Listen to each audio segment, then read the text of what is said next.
नमस्कार, मैं हूं आशीष चित्रांशी और आप देख रहे हैं द न्यूज लॉन्चर। आज सुबह से मोदी एंड कंपनी जश्न मना रही थी, जोरदार जश्न। अच्छा, भीतर की खुशी अलग थी, उसको बता नहीं सकते थे। भीतर की खुशी थी कि दो दो राज्यों में फिर से उथल पुथल मचा दिया। खुशी कब मिलती है, हर आदमी को खुशी कब मिलती है, ये क्राइटेरिया अलग अलग होता है। जिसका जैसा स्वभाव होता है उसको वैसे ही उपलब्धि के मुताबिक खुशी मिलती है। देव को कैसे, यानी देवताओं को अलग मामले में खुशी मिलती है, दानव को अलग मामले में खुशी मिलती है, इंसान को अलग मामले में खुशी मिलती है, अविनाशी को अलग मामले में खुशी मिलती है। तो आज दरअसल मध्य प्रदेश और झारखंड ये दोनों भी जश्न मनाने की वजह दे दिए थे। हालांकि जब भी मोदी जी के लिए कोई गौरवशाली दिन होता है, वो मोदी जी के लिए लेकिन होता है सिर्फ उस दिन कुछ न कुछ ऐसा करके इवेंट क्रिएट किया जाता है कि उस दिन मोदी जी को गिफ्ट दिया जा सके, एक नेचुरल गिफ्ट। अब आज मोदी जी ने रिकॉर्ड तोड़ दिया, सारे रिकॉर्ड तोड़ दिए दुनिया के। तो उनको गिफ्ट क्या दिया गया? दो दो ऐसे जगह की सीटें जिनको नाजायज तरीके से हथियाया जा रहा है। मध्य प्रदेश भी नाजायज तरीके से और रांची में भी, झारखंड में भी नाजायज तरीके से ही सीट हथियाने की कवायद। लेकिन इस पूरे जश्न का सत्यानाश कर दिया नवभारत, नवभारत टाइम्स। आप देखते होंगे सुबह से शाम तक उसका चैनल भी चलता है। कोई कसर नहीं छोड़ते मोदी जी का डंका बजाने में, उठाने में। कोई कसर नहीं छोड़ते, रत्ती भर नहीं छोड़ते हैं, सुई के नोक के बराबर नहीं छोड़ते। लेकिन कहते हैं कई बार क्या होता है ना, बयाना उल्टा हो जाता है। जब तक आप फॉल्स एंड फेक नैरेटिव गढ़ते हो तब तक तो चलता है मामला, ठीक। लेकिन जब आप चूक जाते हो कहीं गलती से भी और पब्लिक डोमेन में चले जाते हो, तो फिर आप तो नग्न होते ही होते हो, साहेब को भी बेइज्जत करवा देते। तो नवभारत ने आज जश्न का सत्यानाश किया, साहेब को भरपूर बेइज्जत करवाया है, भरपूर बेइज्जत करवाया है। मोदी जी डंका बजा रहे थे और उसी बीच में पब्लिक टूट पड़ी उनके ऊपर। आप कमेंट सुनेंगे ना तो आप तय नहीं कर पाएंगे कि हंसें कि रोएं। हंसने के लिए इसलिए क्योंकि नॉर्मली हम लोग को तो मजा आता है तो हंसते हैं। हंसने के लिए, हंसने की बात इसलिए आती है क्योंकि मोदी पर इस तरीके की टिप्पणी इस देश में लोग कर रहे हैं। लेकिन रोने की बात यह है कि इस देश वालों की सोचिए, क्षमता, उनकी कुवत, रिस्क टेकिंग कैपेसिटी इस देश की समझिए कि 12 साल से ऐसे आदमी को बिठा रखा है। मोदी जी कहते हैं कि उनकी रिस्क टेकिंग कैपेसिटी बहुत ज्यादा है। उनसे कई सौ गुना ज्यादा इस देश की रिस्क टेकिंग कैपेसिटी है जिसने उनको प्रधानमंत्री बनाया था। उनको प्रधानमंत्री बनाने वाले की रिस्क टेकिंग कैपेसिटी कितनी है, अभी हेमंत भाई से पूछते हैं, उनको ले आइए स्क्रीन पर जोड़िए। इस देश की पब्लिक वो ज्यादा इस मामले में महान है। स्वागत। बस बिना किसी भूमिका के सीधे स्क्रीन पर आप लोग देखना शुरू करिए और मैं पढ़ना शुरू करता हूं। लाओ भैया, शुरू हो जाओ। आप किसे बेहतर पीएम मानते हैं? एनबीटी ने ये कैंपेन शुरू किया, डाला, लगा उसको कि साहेब खुश होंगे। नरेंद्र मोदी, जवाहरलाल नेहरू। नरेंद्र मोदी ने जवाहरलाल नेहरू का रिकॉर्ड तोड़ दिया। वो 4398 दिन प्रधानमंत्री थे लगातार, ये 4399 दिन रहे। तो ये उन्होंने नया रास्ता ढूंढा और कहा कि आप लोग कमेंट करके अपनी राय बताइए। यहां पर वोटिंग नहीं थी कि कितने वोट किसको मिले, यहां कमेंट करके बताना था। मतलब और ज्यादा इन्होंने खोल दिया रास्ता कि आप आओ, घर तक पहुंचा के जाओ। उसके बाद अब क्या हुआ, रिजल्ट इसका, रिजल्ट दिखाइए। रिजल्ट एक लाइन में नहीं समझ में आएगा, मुझे 2-4 मिनट दीजिए, उसके बाद हेमंत भाई सुनिए आप लोग के विश्लेषण। ये देखिए, ये शुरुआत में, हालांकि पहले नाम पर लोगों को आपत्ति होगी क्योंकि नाम से पहचान जाते हैं ना लोग। अब्दुल कादिर। निर्धन भारत को साधन संपन्न देश बनाने वाले जवाहरलाल नेहरू का रिकॉर्ड कोई नहीं तोड़ सकता। दूसरा, नीचे चलाते जाइए, रामपाल दहिया, नेहरू जी। मतलब सब बता रहे हैं कि कौन दोनों में बेहतर कौन है। विकास पुरुष नेहरू जी की लाशों के सौदागर से कैसी तुलना। ठीक है, आगे चलिए। विमला गुर्जर। पंडित जवाहरलाल नेहरू की तुलना कोई व्यक्ति नहीं कर सकता। चेंज करते जाइए, बस हम पढ़ते जाए, आप अपने आप हटाते जाइए, बताने नहीं रहे। मंजू बाला मेहरा, डूब के मर जा मोदी, इतने दिन बाद भी तुम नेहरू जी के जूती के बराबर नहीं, परंतु नेहरू का रिकॉर्ड तोड़ दिया। दिनों का रिकॉर्ड तो तोड़ सकते हो, लेकिन नेहरू जी द्वारा किए कामों का रिकॉर्ड इस जन्म में तो नहीं तोड़ सकते। मंजू बाला मेहरा आगे भी, नेहरू जी का नाम एप्स्टीन फाइल में नहीं था, तुमने तो ये रिकॉर्ड भी तोड़ दिया। वीरेंद्र कुमार मिश्रा, अब देखिए ये मेहता मिश्रा, वो पहले नाम में खाली आप लोग कर सकते हैं आपत्ति, दोनों विपरीत ध्रुव हैं, एक ने बनाया दूसरे ने मिटाया, हिसाब किताब बराबर, निष्कर्ष मोदिरा नास्केतु एप्स्टीन फाइल धारी। चलिए इसमें ध्यान रखिएगा, कुछ आपत्तिजनक होगा तो प्रधानमंत्री जी के लिए तो उसको मिटा दीजिए। शशांक मिश्रा, ये भी देखिए मिश्रा जी हैं, एक को नंगा भूखा संसाधन विहीन देश मिला था, उसने अपनी मेहनत दूरदृष्टि से देश को आत्मनिर्भर बनाया। दूसरे को संपन्न दुनिया की छठी अर्थव्यवस्था रखने वाला देश मिला था, उसने अपनी मूर्खता जाहिलियत आत्मउद्धता से देश को फिर वहीं पहुंचा दिया जहां से निकाल कर लाया गया था। आगे चलिए, चेंज करिए। गौरव राज मरांडी, राजनीति में तुलना करना गलत नहीं, लेकिन तुलना हमेशा समान परिस्थितियों और समान समय काल के आधार पर होनी चाहिए। एक तरफ स्वर्गीय श्री जवाहरलाल नेहरू जी हैं, जिन्होंने आजादी के बाद शून्य से राष्ट्र निर्माण की चुनौती संभाली। दूसरी तरफ श्री नरेंद्र मोदी जी हैं, जिन्हें पहले से स्थापित संस्थाओं, बुनियादी ढांचे और वैश्विक पहचान वाले भारत का नेतृत्व मिला। चलिए ये थोड़ा बहुत मतलब संभाल करके और ढंग से लिखे थे। ये देखिए बिहारी लाल मेंडोलिया, किसी की तुलना के बजाय यह देखा जाना ज्यादा जरूरी है कि उन्होंने अपने कार्यकाल के में देश व देश की जनता के लिए क्या किया। जेपी पेंटर, पंडित नेहरू जी का एक और रिकॉर्ड देश के प्रति समर्पित रहने का इतिहास था कि वह देश की स्वतंत्र करने के लिए लगभग 12 देश को स्वतंत्र करने के लिए लगभग 12 सालों तक जेल में रहे। उम्मीद है वह भी रिकॉर्ड हमारे प्रिय प्रधानमंत्री जी तोड़ेंगे। रणछोड़ भाई सुथार, शेर की खाल पहनने से कोई शेर नहीं बन जाता है, नेहरू नेहरू थे और नेहरू हैं, हमेशा रहेंगे, उन्होंने जो किया वह कोई नहीं कर पाएगा। आगे चलिए, पूरा भाई हेमंत जी की मेहनत है, पूरा एक एक करके कमेंट का फोटो खींच डाले हैं। निर्मला त्रिवेदी, नेहरू जी की तुलना किसी से नहीं की जा सकती, उस समय परिस्थितियां विपरीत थी और देश को अंग्रेजों से भिड़कर आजादी मिली थी, बहुत कुछ सुधारना बाकी था और नए सिरे से देश को गढ़ना भी था। रईस घर में पैदा हुए थे नेहरू जी और चाहते तो आराम से जिंदगी बसर करते, मगर उन्होंने सुख सुविधा त्याग कर देश के लिए समर्पित हो गए।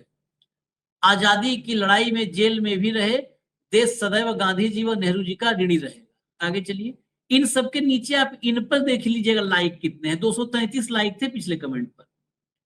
संजीव कक्कड़, पड़ा हुआ तो क्या हुआ जैसे पेड़ खजूर, पंछी को छाया नहीं फल ला गए थी दूर। ऋषि धसमाना, कोई तुलना नहीं हो सकती, एक आधुनिक भारत का शिल्पकार था, दूसरा भारत के लिए आपदा साबित हुआ। इतिहास निर्माण और इतिहास बिगाड़ने वालों में यही फर्क होता है। नीचे लाइक देखिए 138, चलाइए। राकेश वर्मा, दूसरे की लकीर को छोटा दिखाने के कुप्रयासों से कभी स्वयं कभी भी बड़े नहीं हो सकते। डॉक्टर मनमोहन सिंह जी ने अपनी अंतिम प्रेस कॉन्फ्रेंस में कहा था, इतिहास मेरे कार्यों का मूल्यांकन करेगा, ये शाश्वत है, जो वर्तमान सत्ता पर भी लागू होता है, बाकी इतिहास तो आपने उल्लेखित कर ही दिया। पीयूष यादव, जैसे स्काई की तुलना धोनी से नहीं हो सकती, वैसे मोदी की तुलना नेहरू से नहीं हो सकती। हालात, परिस्थितियां और चुनौतियां समय के हिसाब से भिन्न होती हैं, मोदी अच्छे पीएम हो सकते हैं लेकिन नेहरू से बेहतर पीएम नहीं। आगे चलिए, और ये भी ओम वगैरह देखिए लगा हुआ है, ऐसा नहीं है कि ये सनातन द्रोही सब। Vibhuti Narayan Dwivedi, you don't feel shameful by comparing both. देखिए इस अंग्रेजी में 4-5 शब्द में इनका सबसे बेहतर जवाब था कि तुम्हें शर्म आनी चाहिए, तुम ये सवाल कर रहे हो कि कौन बेहतर, और हकीकत ये था, ये मैं सबसे सटीक कमेंट मानता हूं। ये तुलना करने वालों की बौद्धिक स्थिति पर तरस आती है। अरे किसके तुलना कर रहे हो भाई, किसकी तुलना कर रहे हो?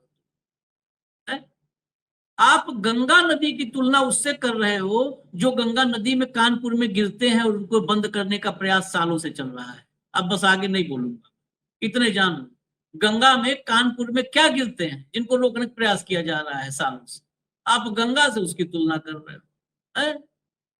एक ने नवरत्न महारत्न कंपनियां बनाई, बांध परियोजनाएं, राष्ट्रीय स्तर की संस्थाओं की स्थापना की, दूसरे ने सबको गर्त में पहुंचा दिया है। चलिए अगला, चलिए सबका अडानीकरण किया। और आगे बढ़िए, बढ़िए बढ़िए, थोड़ा पढ़ लें हम भी। पीएम मोदी के 12 साल पूरे, आप उनके शासनकाल को कितने नंबर देंगे? चलिए चला दीजिए, यहाँ भी कमेंट करके बताना था कि कितना नंबर है। अब कमेंट में देखिए नंबर लोगों ने दिया, खाली नंबर देखिएगा, यहाँ ज्यादा हमको नहीं पढ़ना पड़ेगा। चला दो भैया, स्क्रीन पर आया नहीं अभी। हाँ, नंबर बस देखिए, 0, 00, 000, आप देखिए और गिनिए। हेमंत भाई आप ही गिनवा दीजिए जरा, गिनवाइए गिनवाइए, अब आप गिनवाइए। इसको नंबर वाले को शुरू से करवा देंगे तो ज्यादा अच्छा रहेगा, जैसे शुरू किया था। आशीष भाई, बेसिकली इशू क्या है? देखिए, मैं एक बात आपको कई बार कहता हूं और आप उस पर हमेशा हंसते हो, मूर्ख दोस्त से समझदार दुश्मन भला होता है। जब आप ओवरबोर्ड जाकर के किसी की चाटुकारिता करते हो ना, तो अपनी तो फजीयत कराते ही, सामने वाले की भी कराते हो। आज ये जो नवभारत टाइम्स जैसा, जहां से हमने कभी लिखने की कैरियर की शुरुआत की थी 95 96 में, आज उसकी ये गता गया कि वो प्रधानमंत्री जी की चाटुकारिता पे लगा हुआ है। इनको क्या जरूरत थी? सबको पता नहीं कि चुनाव कैसे जीते जा रहे, कैसे विधानसभाओं के परिणाम आ रहे, कैसे SIR हो रहे, कैसे राज्यसभाएं जीती जा रही। ये सब कराने की क्या जरूरत थी? वोट में तो रिफ्लेक्ट नहीं होता, विचार तो लोगों के हैं। अब इसमें मोदी जी के लिए स्कोर मांगा गया था, इस वाले में, पहले वाले पे भी मांगूंगा, इस पे स्कोर मांगा गया था कि भाई मोदी जी को क्या स्कोर देंगे। तो बेसिकली आशीष भाई है क्या कि ये सारे का सारा जो उपक्रम आज सुबह से चल रहा है ना, ये है मीडिया को गुलाम बनाकर अपनी चाटुता करवा लेने से कोई नेहरू नहीं बनता। ये बात आपको माननी पड़ेगी। और ये जितने भी आपने चाहे पहले स्लॉट में दिखाए, चाहे इस सवाल के जवाब में दिखाए, क्या कह रहे हैं मणिकांत शुक्ला? नंबर पूछे ना कितने नंबर देंगे, तो नंबर बताए 0। 12 साल में एक भी उपलब्धि नहीं है, केवल बेईमानी से चुनाव जीते, भ्रष्टाचार, महंगाई, बेरोजगारी के अलावा और कोई उपलब्धि नहीं। ये पंडित जी मणिकांत शुक्ला जी कह रहे हैं। मुकेश सिंह भदौरिया साहब कह रहे हैं 0। रामफल दैया साहब कह रहे हैं 0। ये मोदी जी की स्कोरिंग है, ये मेरी आशीष तरांशी की नहीं है, पब्लिक डोमेन में। मणिकांत शुक्ला फिर कह रहे हैं नेहरू IIM, IIT, एम्स और लोकतंत्र विपक्ष versus Modi, ED, CBI, EC का राज, निजी अर्थव्यवस्था, ये सब कौन बताएगा? ठीक, आगे चलिएगा जरा। गौरव गोयल, उन्होंने स्कोर किया है, माइनस दिया है मोदी जी को। और महेंद्र सिंह कह रहे हैं आज के दिन प्रेस कॉन्फ्रेंस ही करवा दीजिए। देखिए कितनी छोटी सी मांग है। जिसको मनमोहन सिंह कहते थे, वो 114 प्रेस कॉन्फ्रेंस करके गए 10 साल में। और आपके जो डंकापति हैं, दुनिया के सबसे बड़े ऑरेटर, उनका आज भी एक भी प्रेस कॉन्फ्रेंस का स्कोर नहीं है। महेंद्र सिंह जी कहते हैं, उन्होंने कहा दर्शकों से कहा कि आप नंबर दो, तो महेंद्र सिंह जी नवा टाइम से पूछ रहे हैं NBT कितने नंबर दे रहा है। हमारी तो बाद में छोड़िए, पहले अपने आप बताइए आप कितने दे रहे हैं। वो रोज दे देते हैं शाम को, वो कोई खास बात नहीं। ये पवन कुमार जी हैं, ये कहते हैं 0। सतपाल कौशिक हैं, ये कह रहे हैं इतनी 0 लिख दी उन्होंने, आपके मेरे गिनने की बस की बात नहीं है, इससे कम क्या दूं। और विमला गुर्जर ने तो -56 कर दिया, बताओ, 56 इंची आदमी के -56। जसवंत नरवाल साहब है, वो कह रहे हैं 0। Show 1 smart city in India, is Ganga clean. ये नवा टाइम्स ने फजीयत कराई आज लाइव। ये तेजपाल सिंह है, इन्होंने इतनी 0 लिख दी कि आप बताओ, गिरते रहिए स्क्रीन पे, मतलब हम यही काम रह जाएंगे। 0 देना बेईमानी है। ये है मोदी जी का स्कोर। आगे चलिएगा, शाबाश। जसवंत नरवाल फिर कह रहे हैं Congress time well documented, scams were ordered to be proved by Congress, but most of them got clean chit after Modi's take charge in 2014। सारे के सारे आरोप लगाए, उसी के दम पे भ्रष्टाचार के उस पर सरकार में आए और सारे को क्लीन चिट मिल गई। किसी को सजा हुई हो तो बता दीजिए। SOP क्लियर है। He used these corrupt criminals to weaken regional political parties. ED, CBI handled scams politically so that Modi government can get maximum benefit. ये बिल्कुल नब्ज पकड़ दी नरवाल साहब ने। ये राय गुरु मस्ताना है, इतनी ना फिर 0 दे मारी। अब बताइए नवभारत टाइम्स क्या करेगा? आगे चलिए, शाबाश। ये अहीर SK यादव है, जो करने के लिए चुने गए उसी के अलावा बाकी सब किया, अतः 0/0/10। जयकरण शर्मा है, सारी 0 दे मारी। अब कर लीजिए क्या करेंगे आप। वेंकटेश अय्यर है 0। बलवान सिंह नैन 0 से भी नीचे। ये नवभारत टाइम्स है, इनका ये शुभ चिंतक है। बलवान सिंह नैन लिखते हैं राक्षसी राज के हुए हैं 12 साल पूरे। बताइए, ये मोदी जी की लोकप्रियता चरम पे। वीरेंद्र कुशवाहा जी लिख रहे हैं सबसे बड़े कार्यकाल की सबसे बड़ी उपलब्धि ये ही रही है कि बिना किसी उपलब्धि के सबसे बड़ा कार्यकाल निपट गया। बाकी तो आज देश में उत्सव मनाओ, उत्सव, त्योहार की तैयारी करो, जश्न मनाओ। ये है सार्वजनिक डोमेन के अंदर। एमडी अंसार, चलो इनको तो आप कह दोगे, नाम से पहचान लेते हैं, पता नहीं क्या। जय हिंद में बिहार का अंसार, आज बात रिकॉर्ड की राजनीति बनाम राष्ट्र निर्माण की विरासत। प्रधानमंत्री नरेंद्र मोदी ने लगातार 4399 दिन पद पर रहकर एक नया रिकॉर्ड बनाया है। समर्थकों के लिए गर्व का विषय है, लेकिन ये एक बड़ा सवाल भी छोड़ता है, क्या इतिहास सिर्फ सत्ता में बिताए गए दिनों को याद रखता है, या फिर उन कार्यों को भी जो देश की आत्मा और भविष्य को आकार देते हैं? बड़ा रेलेवेंट क्वेश्चन है। आगे चलिए, शाबाश। ऋषि शुक्ला जी कह रहे हैं, पंडित नेहरू जी का एक और रिकॉर्ड देश के प्रति समर्पित रहने का इतिहास था कि वह देश को स्वतंत्र करने के लिए लगभग 12 सालों तक जेल में रहे।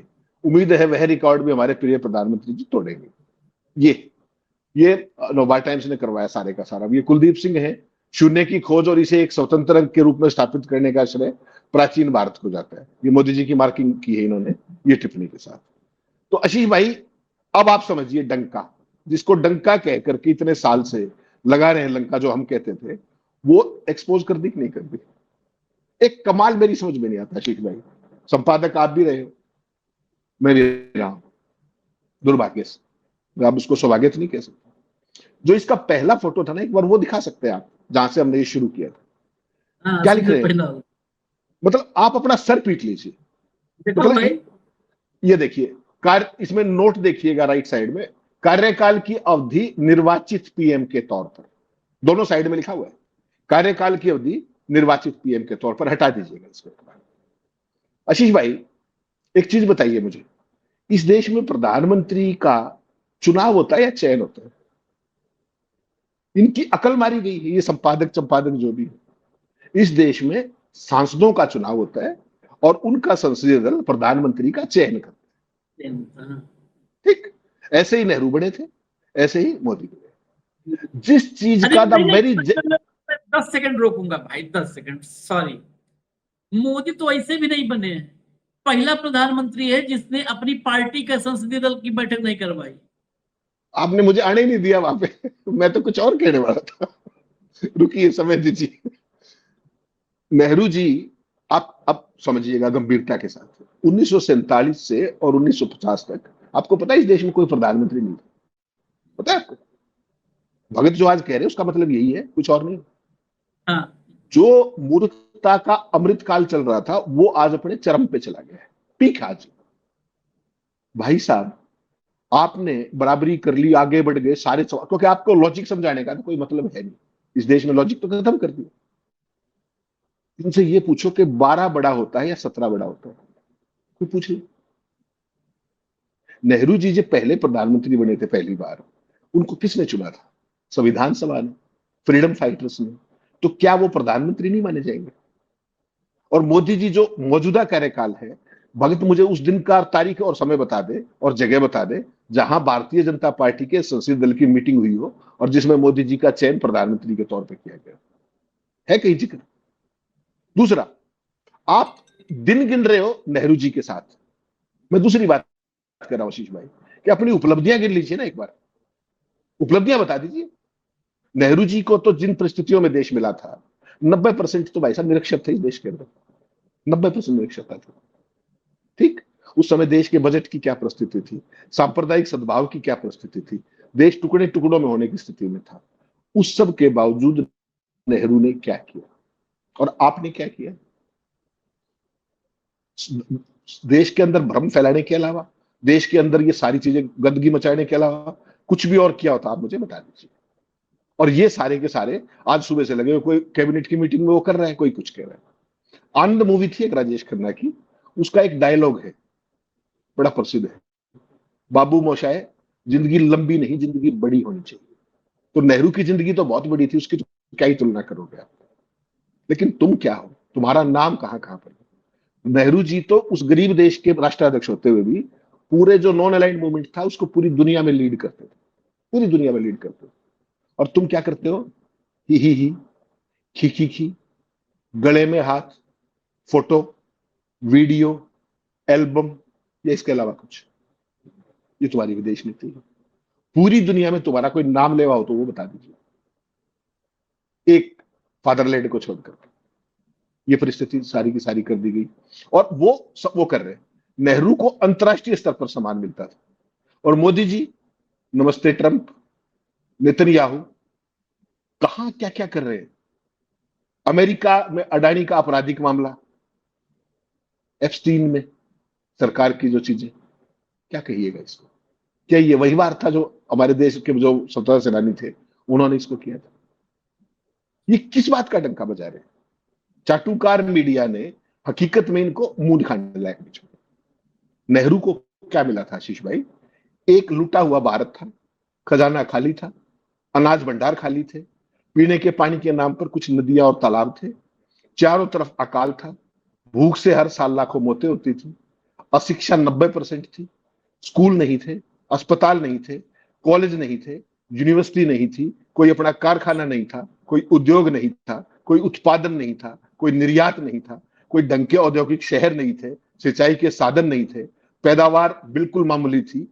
आधे भारत के मर्द आधी फरलांग की धोती अधनंगे जीवन काट देते थे।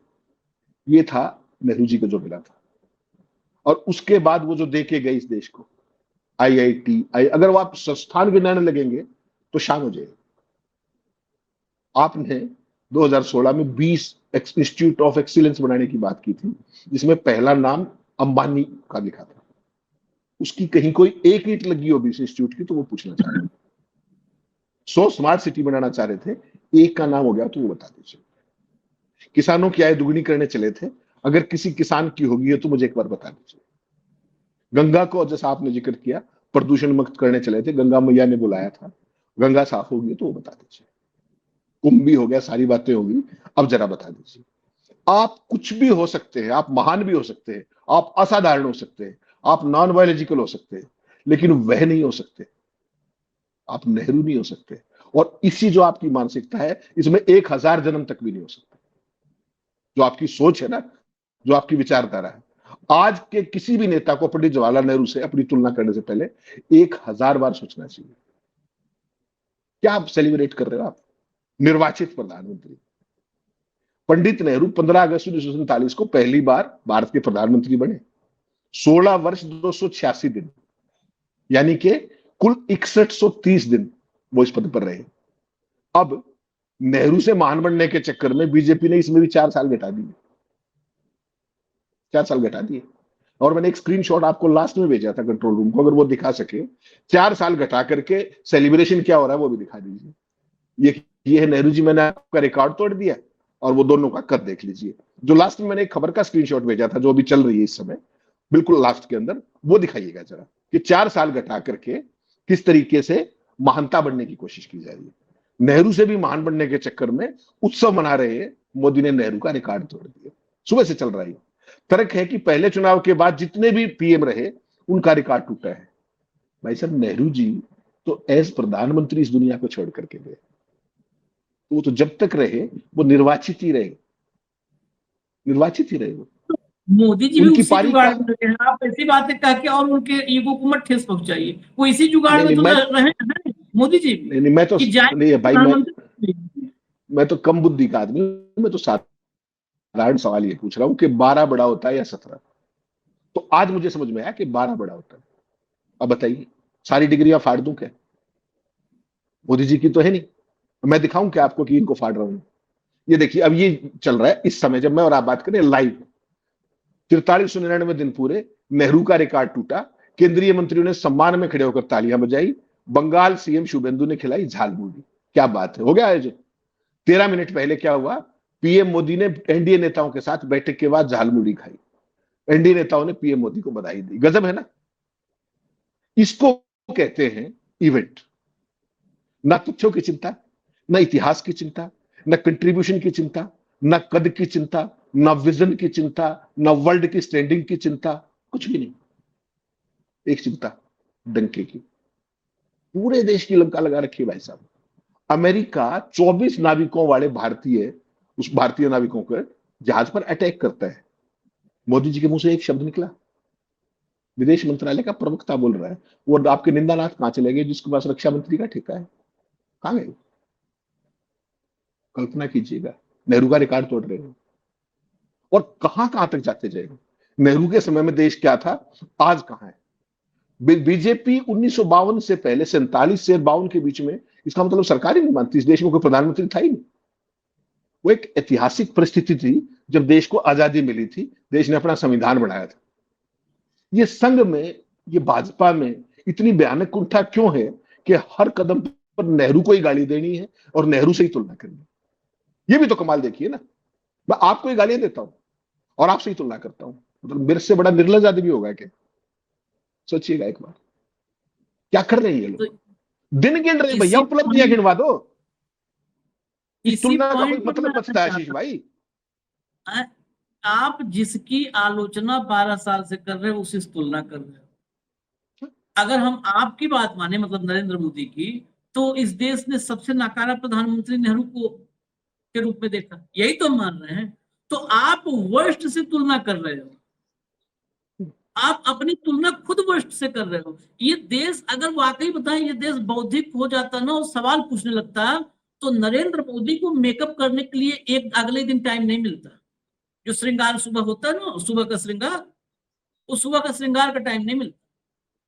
अब तो जिसको 12 साल गरियाए उसी से करो तुलना में हम उससे बड़े हैं क्या? आप हेमंत भाई ने तो बहुत कुछ कहा कि आपने 100 स्मार्ट सिटी बताई थी, कहाँ है। आपने जो बोला था कि हम ये करेंगे वो नहीं किया, छोड़ो, नहीं किया यार, हम मान लेंगे कि 12 साल का एक अंधकाल, इतिहास में पढ़िए तो हर देश में एक आध डार्क फेज आता है, डार्क फेज, यूरोप से लेकर सब जगह। हम मान लेंगे कि 12-14 साल हमारे देश के इतिहास में अंधकाल था, कुछ नहीं। रिवर्स जो आपने गेयर लगाया, मैं उस पर सवाल करता हूं। रिवर्स गेयर, नेहरू ने इस देश को क्या क्या दिया? कॉलेज, उच्च शिक्षण संस्थान, स्कूल सब दिए ना। आप आए, 1 लाख के करीब स्कूलों के बंद होने की रिपोर्ट है, आपकी उपलब्धि देखिए। नेहरू ने स्कूल बनाए, आपने 1 लाख स्कूल बंद कर दिए, आपकी उपलब्धि है। नेहरू ने अस्पताल बनाए, आपने 12 साल में अस्पतालों, आज पता है आपको हेमंत भाई, आज सालों के बाद, कई वर्षों के बाद पहला पोलियो का मामला आया है। पोलियो गाजियाबाद में बहुत ही गंभीर मामला है, इसको हल्के में नहीं लेने वाला है। गाजियाबाद में कई वर्ष के बाद पोलियो का पहला जो वायरस है वो डिटेक्ट हुआ है एक एसटीपी प्लांट में, जिससे पानी की सप्लाई जाता था, जो सीवेज ट्रीटमेंट प्लांट उसमें मिला है। और उसके बाद 160 टीमें लगी हैं कि कहां से सोर्स उसका पता लगाने के लिए। जो पिछले पिछले 25 साल से, मेरा तो निजी तौर पर अनुभव है कि मेरे परिवार के लोग रहे हैं उसमें, सरकारी सिस्टम में, पिछले करीब 25 साल से WHO, 25 साल से ऊपर हो गया, WHO हमारे देश में वैक्सीनेशन की मॉनिटरिंग करता था। ये मैं सवाल इसलिए उठा रहा हूं क्योंकि इतने गहराई में आदमी जाएगा नहीं। WHO वैक्सीनेशन की मॉनिटरिंग WHO करता था, आप यहाँ भी होंगे, ब्लॉक मॉनिटर से लेकर के एक CMO के लेवल का एक बैठता था WHO का एक अफसर, और नीचे तक ब्लॉक मॉनिटर लेवल पे वो सारा जो स्वास्थ्य विभाग के कर्मचारी करते हैं उसकी मॉनिटरिंग करते थे। WHO का भारत से बोरिया बिस्तर बंध गया, WHO ने खत्म कर दिया, भारत में प्रोग्राम खत्म कर दिया WHO ने, अपना बंद कर दिया, पैकअप हो गया। ये आपकी हेल्थ में उपलब्धि है। जिस साइंस और टेक्नोलॉजी में आप नेहरू ने कदम किया, सूत्रपात किया, जिस साइंस टेक्नोलॉजी का, नेहरू के नाती ने, राजीव गांधी ने उसको कंप्यूटर युग में पहुंचाया। उस साइंस और टेक्नोलॉजी में आज की तारीख में हमारे देश में जो पैसा जा रहा है हमारे देश से बाहर, उसके पीछे सबसे बड़ी वजह हम बताई जा रही है कि पूरी दुनिया के निवेशक भारत को AI में एक पिछड़ा हुआ देश देख रहे हैं, और दुनिया का भविष्य AI में है, तो भारत में पैसा क्यों लगाएंगे, वो जा रहे हैं इस देश से। और कांवड़ में कोई निवेश आता नहीं है, कांवड़ में कोई निवेश आता नहीं है, इसलिए जा रहे हैं। कंप्यूटर में हम, कंप्यूटर हमारे देश में राजीव गांधी लेके आए, और हम कंप्यूटर से जुड़े हुए, मतलब IT सेक्टर में हमारे बच्चे, हमारे देश के नौजवान दुनिया में टॉप पर पहुंचे। सिलिकॉन वैली चला रहे थे, सिलिकॉन वैली चला रहे थे, आपने उन सबको बुला दिया है कि आओ यहाँ जो है कांवड़ उठाओ, खत्म कर दिया आपने, खत्म कर दिया। हेमंत भाई, कितना आप विज्ञान में चले जाओ, आप शिक्षा में चले जाओ, आप चिकित्सा में चले जाओ, सब जगह तो खत्म कर दिया। जो नेहरू ने जो पीएसयूज बनाए थे, वो पीएसयूज आपने बेच डाले। आशीष भाई, आपके स्क्रीन पे ये सारी की सारी लिस्ट है, इसको ये लिस्ट दिखाई है कि नेहरू ने क्या किया, मेलोडी इतनी चॉकलेटी क्यों है, ये है फर्क। इसको थोड़ा देख लीजिएगा, एक बार दर्शक भी देख लें जरा इसको, कि ये है दोनों के कंट्रीब्यूशन का फर्क, कि नेहरू ने क्या क्या बढ़ाया। IIT, IIM, AIIMS, UGC, NCERT, CSIR, NPL, NCL, NML, PRL, SAIL, BEL, ONGC, भेल, HAL, IOC, LIC, Bhilai steel plant, Rourkela steel plant, Durgapur steel plant, Bokaro, Bhakra, Hirakud dam, Nagarjuna Sagar dam, Damodar valley corporation, Chambal valley project, Hindustan antibiotics, Bharat heavy plate and vessels, Mazagon dock, garden research ship builders and engineers, DRDO, BARC, INCOSPAR, planning commission, finance commission, HMT, FCI, NMDC. ये काम है। और सामने क्या देखा आपने, melody इतनी चॉकलेटी क्यों। ये है आशीष भाई हकीकत। और इस पे ये क्या बोलेंगे, ये दिन गिनने वाले लोग हैं, काम का तो इनको पता ही नहीं। मुझे केवल एक छोटी सी बात कह दीजिए, वरना मतलब कहीं ना कहीं ये चर्चा अधूरी रह जाएगी। एक व्यक्ति आजाद भारत का पहला प्रधानमंत्री, दूसरा 70 साल बाद बना जब भारत आर्थिक रूप से बहुत तेजी से आगे बढ़ रहा था, दुनिया की सबसे फास्टेस्ट ग्रोइंग इकोनॉमी, जिसको आप सबसे फास्टेस्ट सबमर्जिंग इकोनॉमी कह सकते हैं आप। उनकी तुलना क्यों करनी है आपको, किस लिए तुलना करनी है जब आप कहीं आसपास भी नहीं हो। और उस तुलना का परिणाम क्या हुआ वो लोगों ने बता दिया। ये जो सैकड़ों आपने कमेंट दिखाए हैं, ये कोई आपने तो क्रिएट करने दिए। मैं कहता हूं आशीष भाई, तुलना करनी है तो कीजिए। नेहरू ने कितने बुनियादी संस्थान बनाए, कितना बुनियादी ढांचा बनाया, और मोदी ने कितने बनाए। नहीं करेंगे क्योंकि तब आप कहीं ढूंढे नहीं मिलेंगे, आप बोलने साबित हो जाएंगे। फिर भी तुलना कर रहे हैं, वो तुलना इसलिए कर रहे हैं क्योंकि बीजेपी और आरएसएस इस देश के महान आजादी के आंदोलन, इतिहास और राष्ट्र निर्माण के प्रति भयानक रूप से, भयंकर तौर पर अंदर से कुंठित है, क्योंकि वो कहीं थे ही नहीं। और जब आप कहीं नहीं होते हो तो आप आर्टिफिशियल इतिहास गढ़ते हो, आप इस तरीके का नैरेटिव गढ़ते हो। नेहरू तो इस देश को लोकतंत्र देके गए थे भाई साहब, अपने बाकी सारे संविधान निर्माता साथियों के साथ। आज उस लोकतंत्र पे आप सुबह से रात तक बुलडोजर चला रहे हो, क्यों चला रहे हो। यहां खड़ा किया है देश को। और ये जो लोगों ने जितना आपको ये टिप्पणी आपने भी पढ़ी, मैंने भी पढ़ी, ये उसका आईना है। और लिख के रख लीजिए आशीष भाई कि ये पीढ़ियां माफ नहीं करेंगी इनको। वक्त आएगा, सबका वक्त आता है, लेकिन जो ये फर्जीवाड़ा हो रहा है ना देश के अंदर, कि दिखाने के लिए कुछ नहीं, सब कुछ फर्जी है, ये उसका परिणाम है। हम तो एक लाइन में बात कहें, 12 साल हो गए ना मुझे, 12 साल में हम हालांकि संख्या ज्यादा बता रहे हैं, इसको कम करना होगा तो कम कर सकते हैं हेमंत भाई। 6 ऐसे काम बता दें, पूरे भाजपा के सिस्टम को चुनौती देता हूं। 6 ऐसे काम बता दें जिसकी नींव मोदी ने रखी और फीता काटा हो। अब तक जितने फीते काटे हैं नरेंद्र मोदी ने, उसमें से 6 काम ऐसा बता दें, खाली 6, 12 साल में 6, जिसकी नींव भी उन्होंने रखी हो। आज तक 12 साल से ये आदमी वही फीता काट रहा है जो कुछ मनमोहन सिंह ने शुरू किया था, कुछ एक हो सकता है अटल बिहारी वाजपेयी का शुरू किया हुआ न पूरा हो पाया हो, हालांकि मैक्सिमम मनमोहन सिंह, 99% में कहता हूं। एक मतलब, अरे हम 6 बोल दिए हमने, आपको पूरा कहा कि आप 6 को 3 घटा सकते कर सकते हो, 2 कर सकते हो। मुझे इतना तक विश्वास है, मैं 1 पर भी इस चुनौती को बढ़ाने को तैयार हूं, क्योंकि मैं नॉर्मली, हम लोग तो दिन भर न्यूज में घुसे हैं, मुझे 1 नहीं याद है। मैंने 6 की चुनौती बहुत उस पर दिया कि भाई हो सकता है पूरा सिस्टम जुट जाए। 1 मुझे नहीं याद है कि फीता इन्होंने काटा हो, इनके दिमाग की उपज हो, मतलब न्यू इनकी रखी हो, फीता इन्होंने काटा हो। इन्होंने जिसकी न्यू रख दी है उसका तो फीता 50 साल बाद कटेगा, जो 50 साल बाद का लोन लिया है इन्होंने, 50 साल वाला, वो भरेगा उस समय जो आएगा। 50 साल का बॉन्ड आज तक कोई उतना लंबा उस पर नहीं लिया है, लोन लिया है। और दूसरी चीज, मैं अपनी भी टीम से कहूंगा आगे कभी फ्यूचर में हम भी भेज दें, तो भी हेमंत भाई भेज दें, कभी भी इन दोनों लोग का एक फ्रेम में फोटो मत लगाइएगा। निजी तौर पर मेरी आपत्ति है, अपने चैनल में एक फ्रेम में मैं फोटो नहीं देख सकता। मुझे अच्छा लगे बुरा लगे तो केस करो, मुकदमा करो, फांसी। एक फ्रेम में एक इतना महान व्यक्ति, हम एक फ्रेम में फोटो लगा दें, नेहरू बसर डमरू, एक फ्रेम में फोटो नहीं लगाइएगा। तुलना भी अगर कभी बाई चांस, तुलना तो करने नहीं चाहिए इस देश को, लेकिन अगर तुलना कभी हो भी तो एक फ्रेम में वो अलग रहे, एक फ्रेम में ये अपना सारा जो है कुनबा लेकर के मौजूद रहे।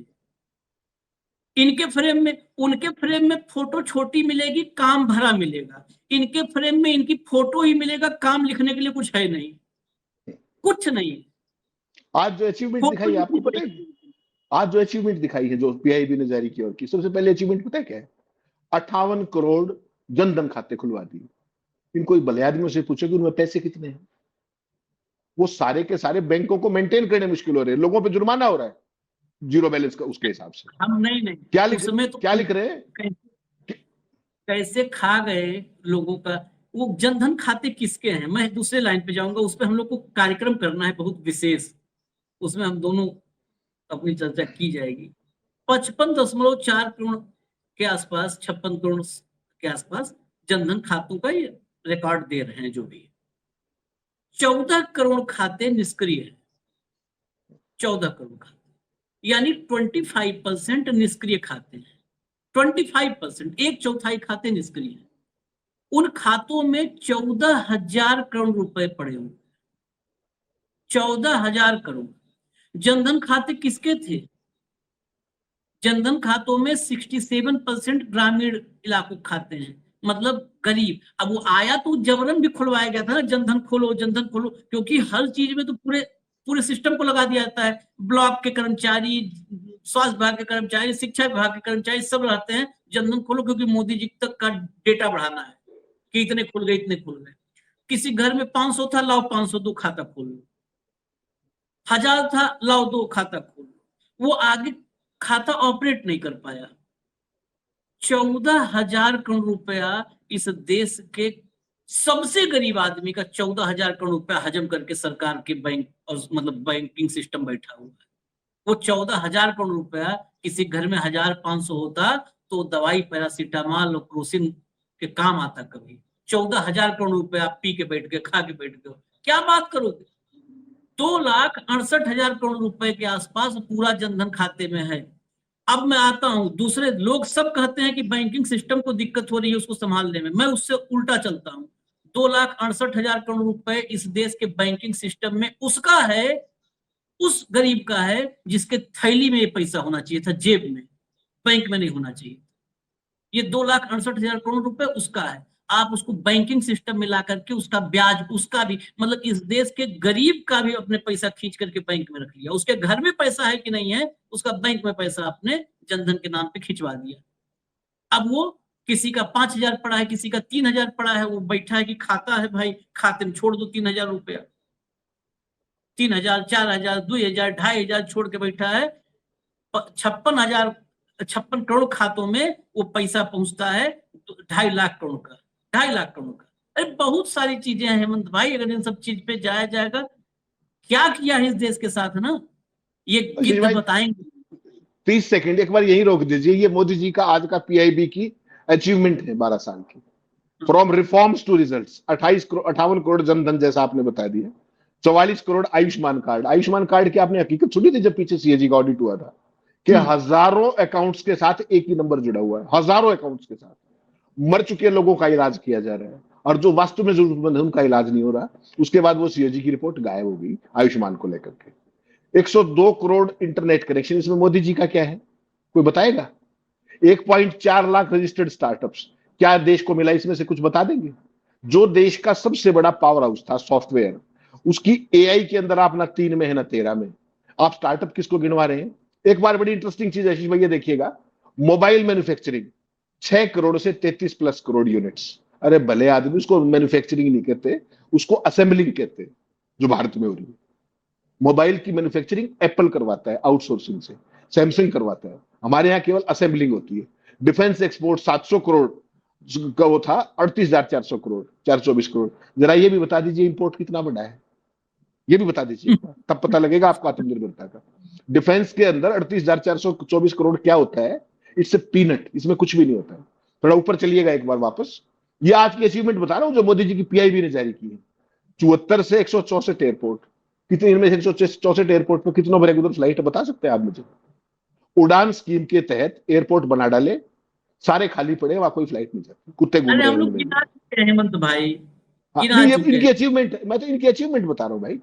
तो ये नेहरू के साथ तुलना करेंगे, सोचिए आप, ये नेहरू के साथ तुलना करेंगे। बेसिकली आशीष भाई, मैं जो इसको कंक्लूड इस बात पे करना चाह रहा था कि शब्दों के हेरफेर और हेडलाइन मैनेजमेंट से रिकॉर्ड बनाने की बजाय मोदी सरकार को लोगों के सामने जो चुनौतियां हैं उनको हल करने पर ध्यान देना चाहिए, जिस पर उनका कभी ध्यान होता नहीं।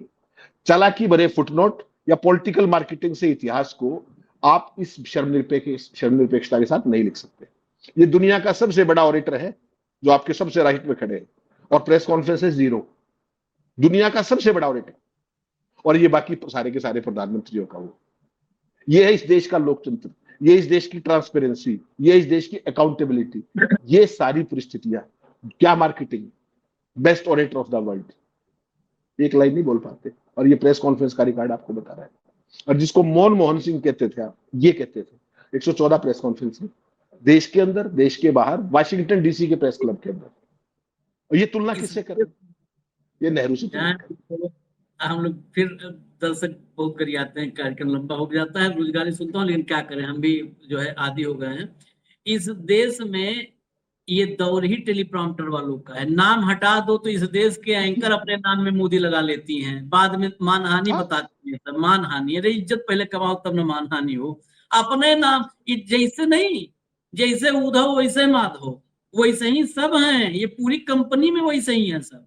इनका टीपी हटा लो, अपने नाम नहीं बता पाएंगे सब, अपना नाम नहीं बता पाएंगे, क्या देश चलाएंगे सब। इजाजत दीजिए हमें। धन्यवाद हेमंत भाई, बहुत बहुत धन्यवाद, नमस्कार।